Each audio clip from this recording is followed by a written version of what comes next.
Hey guys, welcome to Happy Coding for Everyone channel. Let's start from where we left in our previous video. Let's assign CSS to our right side. Right side, float right, and with 25, and let's assign background color, and let's give some padding from left, 20 pixels, and let's save it. You see guys, we assign CSS to our right side and left side automatically shrink to 75%.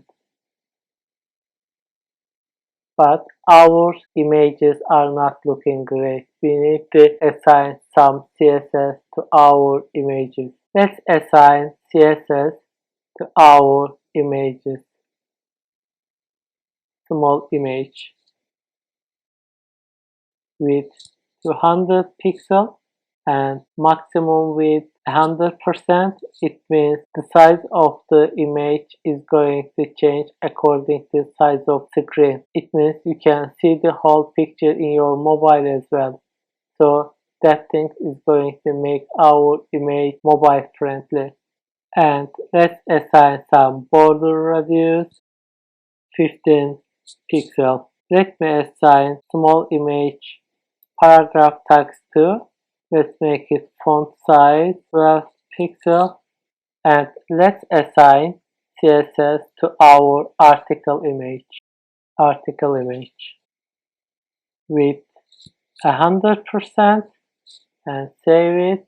It means we assign 75%, so that image is going to cover all 75%, and height 200 pixels and border radius 15 pixels. And let's assign CSS to our box, which we use for each box.